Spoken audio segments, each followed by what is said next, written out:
നമസ്കാരം. Raft of ഫുട്ബോളിലേക്ക് അവർക്കും സ്വാഗതം. മാഞ്ചസ്റ്റർ സിറ്റി യുവേഫ ചാമ്പ്യൻസ് ലീഗിന്റെ റൗണ്ട് ഓഫ് 16 രണ്ടാം പാദ മത്സരത്തിൽ ഇന്നലെ കോപ്പൻഹേഗനെ 3-1 തോൽപ്പിച്ചത്. ആദ്യ പാദത്തിലെ 3-1 വിജയം കൂടി ചേരുമ്പോൾ 6-2 അഗ്രിഗേറ്റ് തകർപ്പൻ ജയവുമായിട്ട് അവർ ക്വാർട്ടർ ഫൈനലിലേക്ക് കടന്നു. ഇന്നലെ 3-1 സിറ്റി വിജയിക്കുമ്പോൾ ഗോളും അസിസ്റ്റുമായിട്ട് തകർപ്പൻ പ്രകടനമാണ് അർജന്റീൻ യുവ സൂപ്പർ താരം ഹുലിയൻ ആൽവാരസ് പുറത്തെടുത്തത്.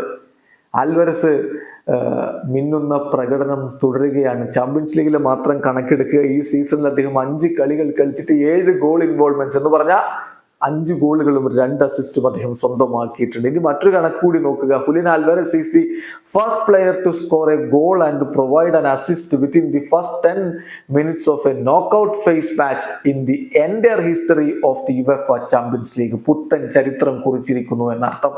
യുവേഫ ചാമ്പ്യൻസ് ലീഗിന്റെ ചരിത്രത്തിൽ ഒരു നോക്കൌട്ട് മത്സരത്തിൽ ആദ്യത്തെ 10 മിനിറ്റിനുള്ളിൽ ഗോളും അസിസ്റ്റും സ്വന്തമാക്കുന്ന ആദ്യ താരമായിട്ട് ഹുലിയൻ ആൽവാരസ് മാറിയിരിക്കുന്നു.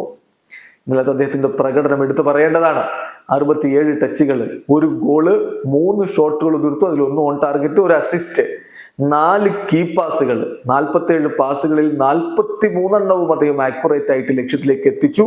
4 ഡ്രിബ്ലിംഗ് അറ്റംപ്റ്റുകൾ, 2 സക്സസ്ഫുൾ. 8.3 ആയിരുന്നു അദ്ദേഹത്തിന് സോഫ സ്കോർ നൽകിയിട്ടുള്ള റേറ്റിംഗ്. അങ്ങനെ ഹുലിയൻ ആൽവാരസ് പൊളിച്ചടുക്കിയ ഒരു കളി കൂടി ഇതാ കടന്നുപോയിരിക്കുന്നു. സിറ്റിയിലെ ആൽവാരസ് പുതിയ ഉയരങ്ങൾ താണ്ടുകയാണ്. വീഡിയോ അവസാനിക്കുന്നു. ഫുട്ബോൾ ലോകത്തെ കൂടുതൽ വിശേഷങ്ങളുമായി റാഫ്റ്റ് ഓഫ് എത്താം.